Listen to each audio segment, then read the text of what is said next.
Hi guys, so in this life lessons this week, you're with Cheryl and Donna. We're going to be talking to an amazing lady who we met on an online forum by the name of Julie Riddle. Julie's over in Chicago, so thankfully she can understand our delightful English accent. She's done really well so Yes. far. Julie's story is really emotional. We found it very emotional because Julie's had a life-changing family event when she was just 4 years old, which she's going to tell us about and tell you about how that changed her life. So welcome to the show, Julie. Hello. Hello. We are good, thank you. It's so lovely. Thank you for doing this because I know this is actually the first time you've really spoken about this, isn't it? It's true. I've kept it in the vault for a very long time. Yeah, so this happened when you were only 4. You actually found your baby brother, Johnny, one morning and he wasn't breathing, right? Yes. I didn't realize what was happening at the time, but I went downstairs where my mother was caring for him. He had a heart disorder, and I realized he wasn't waking up, and I didn't know what to do. So I went upstairs to get my dad, and I don't know, my 4-year-old mind just asked him to play the record player. I didn't do, I guess, what I've seen on television, which there's an emergency, there's an emergency. I had no comprehension of what was really going on. And then my dad went in to check on my brother Johnny and my mom.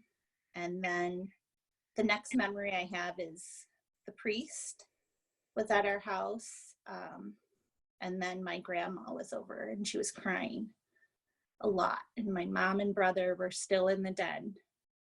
But I was very confused and I started crying because my grandmother was crying.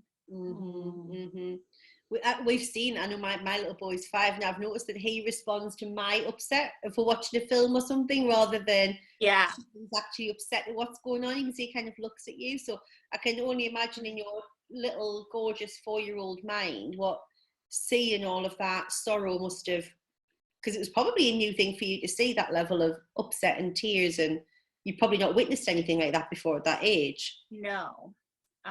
It was very, I just remember just feeling crushed, but I didn't really know.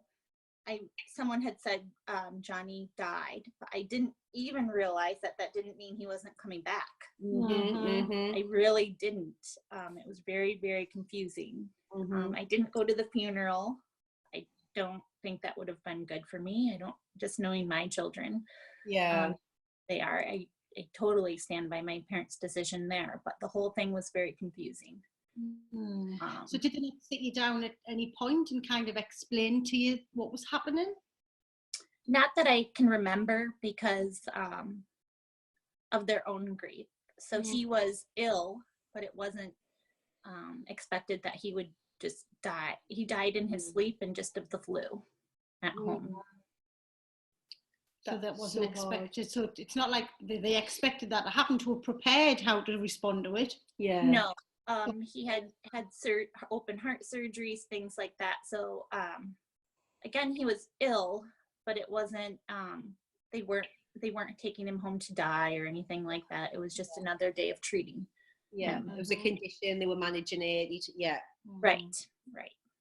So the thing with this event is, I mean, it's tragic in and of itself, but it seemed to be the stone in the pond that set off a chain of events, ripples that just changed all of your lives, didn't it? As you would expect with something like this. So how did this, tell us, kind of talk us through your childhood. What was that like then after you've lost your baby brother?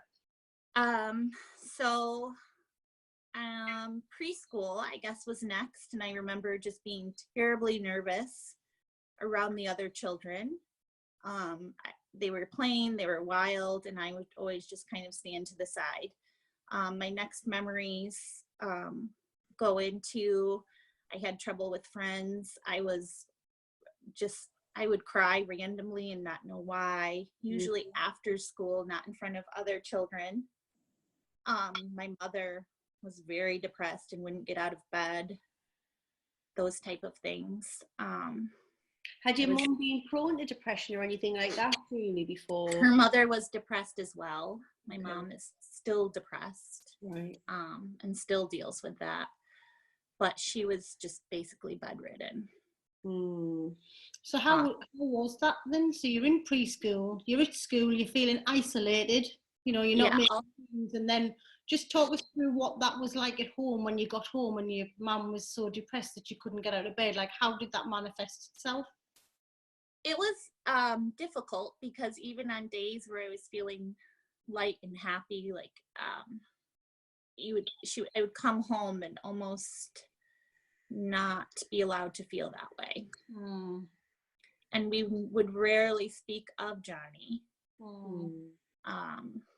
There was a painting my mother had done of Christ holding him in our dining room, and pictures all around the house, but it was rarely spoken about what had happened. So, and I wasn't totally isolated. I was very depressed. I was also a creative child, playing intricate games. So there were, you know, some light spots in my childhood. But my mother being so depressed and me depressed at that time was difficult. My father dealt with it by just keeping busy. So where my mother wanted to sleep all day, my dad wanted to work as much as he possibly can, go here, the zoo, the museum, everywhere. But Johnny was never spoken about. That must have been really hard, because especially as a little person, you've got this little brother there who's super cute, and you must want to be excited for him to grow up and play with him. Then all of a sudden it's like he's gone and we don't talk about it. It was, and I didn't realize until I've watched my own children play what I was it kind of brought to fruition how I must have felt as a child.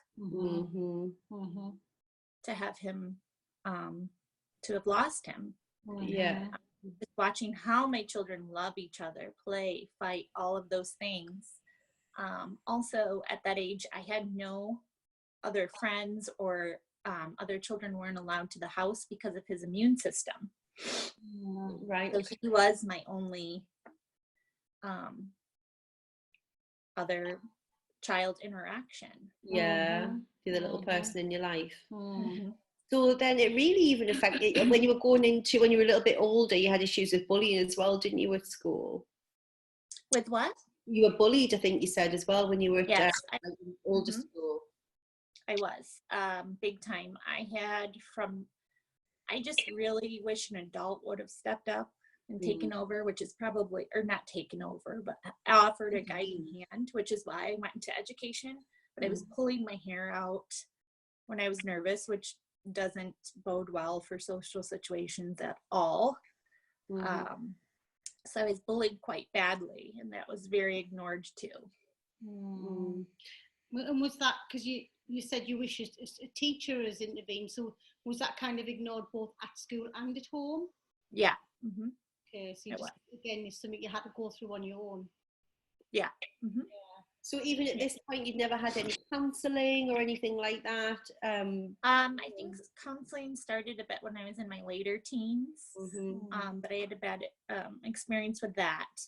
But just looking back, the anxiety I was feeling constantly and showing outwardly, I just wish an adult would have really stepped in. It was quite obvious. I know that teachers can't know all problems, but it was very obvious. And like you said, now as a mum of 3 beautiful children under the age of 8, and having been in the education system for a long time, you can see, when kids are and I am sure I've missed something with a kid, because it's hard to. I've taught an inner city and an upper class neighborhood.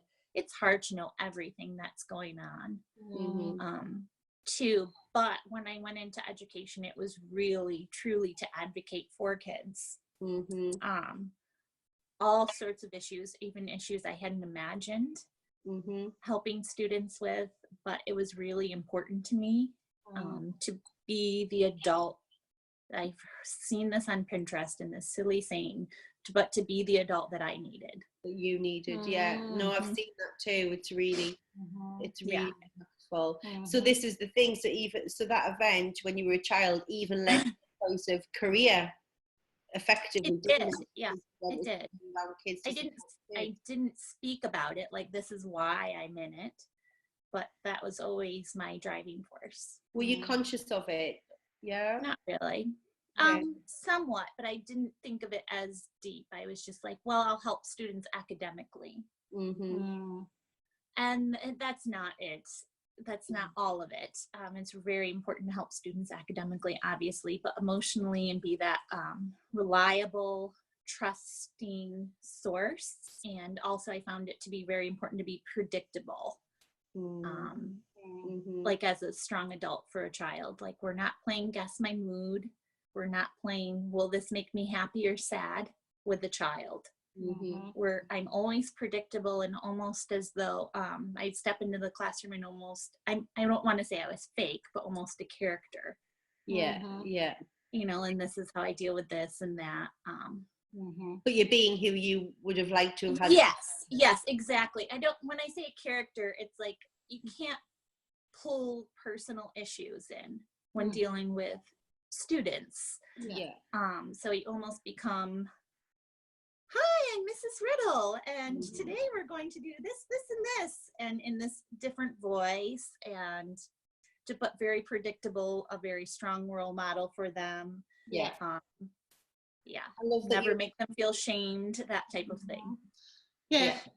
I love the fact that you've been able to do that when you haven't really got help at this point, have you, really, for yourself, that you've had the strength and the courage to be able to, you said you had an experience with counselling which didn't turn out very well when you were a teen, but then you've still been able to, without really getting help for being depressed, to go on and be successful.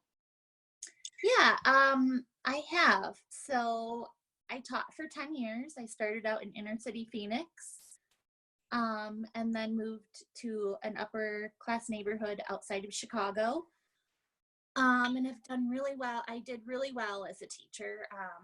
I was well liked by my students and staff. I was always given great ratings. But besides when Robin Williams committed suicide, I did get on medication, but I have not still gotten counseling for myself.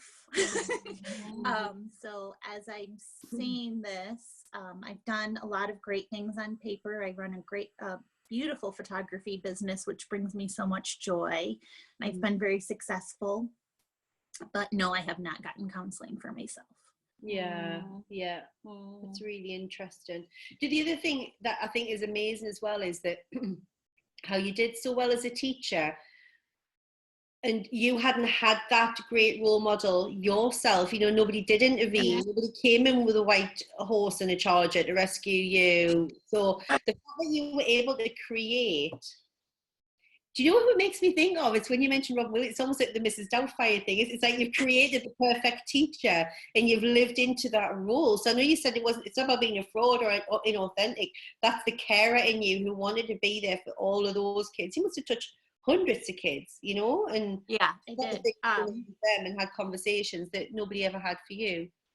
I hope my subconscious wasn't trying to be Mrs. Doubtfire, because then I have a whole nother set of issues. Maybe that. I don't even know who I'd see for that. I really hope part of me wasn't trying to do that. I saw the movie a few times when I was younger.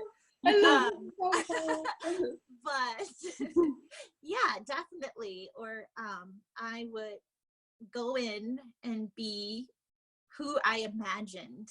That could help me. It wasn't a specific person.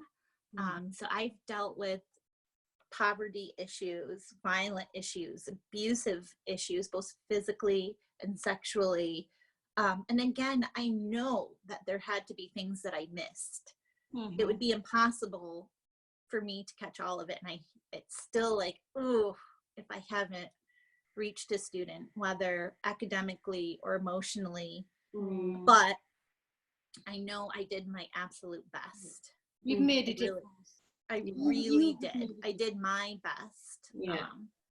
And that I definitely went into it to be that leader that I thought I would, that I just thought would really serve students well. Well, I believe you've done that, and I think that's why you kept being approached for roles, and why you were given roles, like you said, in a really tough industry. You were given and asked for, requested to be in certain roles. So that's clearly reputation is what speaks for you, isn't it? So how do you affect you sort of with your relationships, sort of with your romantic relationships, and how do you think it's affected you being a mum now? Oh Lord, that was a 2-part long, deep question. Okay, so probably with relationships, when I was young, I was horrible. Probably so immature. I would be in love immediately and then out of love immediately. But I would definitely seek refuge with men, per se, oh, this is my new home life over here. And then I wouldn't move in with them or anything like that. I shouldn't say home life. But this is my new life over here with them. And it was just a mess. So romantically, when I was younger, I was bad. Very, very, I was a train wreck. And then throw alcohol and things like that, and just in hormones with a depressed case like myself. And I was cute, so that throws a whole nother wrench back then. Those poor men that I dated, that's all I have to say. But again, that's not uncommon for, when you've gone through that trauma and you've got self-esteem issues and self-worth issues, it definitely did. And not a stable home life, as in not someone you can go back to and just tell everything to. We seek solace in other people to make us feel good about ourselves. So looking externally for something to make us feel good, aren't we? And that's what we do as teenage girls, right? Yeah, I definitely did that, and I probably was trying to rely on them too much. And then if they did something I didn't like, I was done. To the next. It was just I was just a train wreck. Thankfully, not that way with my husband. When I was older, I met him at the first school I taught at. In fact, what was different about that? Just experience. Older, I was in my late 20s when we met. I'm sure he'll could tell you some tales about my relationship. Yeah, he's the next podcast. Really horrible when we fight, and he always has to apologize, that type of thing. So I'm not going to, we have a very strong relationship, and he's my rock, but I don't, as older, I don't rely on him. I mean, maybe he'll tell you differently. Probably he'll tell you differently, but you probably rely on each other more than one person being the rock and the other person just being a squib, so to speak. It's probably a codependent relationship, which is better, isn't it? Yes, it really is. And he's just a patient, loving guy with our kids, and the best brother that I could imagine. He's just great. How has it been being a mum then? Because I imagine that must have thrown up a whole other set of challenges for you. So when my kids were tiny, it affected me somewhat, because I would say, and then my mother had to lose her baby. And I realized, and I had empathy for her, where before I was angry. She was so depressed without knowing I was angry. I was very angry, though. So then I could put some empathy. She went through this, and I don't know how I would have dealt with it. Honestly. And I can't say, I just can't. But then watching my children now at this age, at 8, 5, and 2.5, play together and love each other and stick up for each other. If I put one in timeout right after they've been fighting, I realized that how much my brother really shaped who I am today. Yeah, absolutely. It's like we said, it's one of those, you could have this whole other life with your brother and had that little person there with you to grow up with. So seeing your kids having each other must be so hard, thinking like, I didn't get that. Yeah, and it recently kind of came up with me, and I did go visit his grave, and have been thinking about him more recently, where before it was kind of like shut off. Like this happened and I would talk to it about it sometimes as a kid, but not often. Yeah, absolutely. What prompted you to go and visit his grave recently? I went back to my hometown to photograph a wedding, and I don't know why. I have been back to my hometown so many times, and I haven't really gone. But something clicked with watching my kids play more and more, and I just started thinking about it and how he has just shaped me. And then I started getting sad that we don't talk about him, and here's this little lonely grave in Grand Rapids, Michigan, and I felt he should be visited because he deserves. Yeah. And what was that experience like when you went to visit him? Well, it was really right out of a movie. I went after a long rain and the sun was peeking through, and after not crying about it for so many years, I wept. And then, so my 2.5-year-old son's name is Sullivan Jonathan, and I named him Jonathan after my brother, or so I thought. I'm weeping at this grave that I found, my brother's, and I'm looking down and it says John. My first thought is, well, maybe they couldn't fit all the letters. It says John Andrew, and then my maiden name. And I'm like, So I peer around a bit in the graveyard there. I'm like, well, that person's name is quite long, and so is that one over there. So I stopped weeping, because I named my son Sullivan Jonathan. Also because I had complications after my birth, we spelled Jonathan wrong on the birth certificate and went down to the county building with a newborn and 2 small children to have it fixed properly. And I called my mother on my way out of the cemetery, and she said, yeah, his name was John. I just thought you liked the name Jonathan better. I didn't say anything this whole time. Sullivan's 2 at this point. Oh my God. This whole time she said nothing. Wow. So it felt good, and I'll go again. Yeah. I really will, and I'm thinking of what to put there in the spring. When the snow stops there and things, but that was wow, I should pay more attention to him. I started with your name. Yeah, actually his name, I guess, since I named my I love these little family myths. They absolutely crack me up. So from all these experiences then, Julie, from these really deep wounds that you've had, that you've healed and that you are healing, it's a process, what are the things that you would say to people, or your life lessons that you would want to pay forward for them to take into their lives today from hearing your story? I guess to find an outlet which makes you happy. For me, that's been teaching, and then now photography, with my life focused more towards my family. And also, again, I'm not totally healed or this or that, or someone could be listening to this and think, what a basket case. I'm not. Not at all. A place where, I know, let me teach you. But if you feel you need help, and I haven't gotten all of it, I am on antidepressants now, and I'm not ashamed of that. I needed them, and they helped me. But if you feel like you need help, call a professional.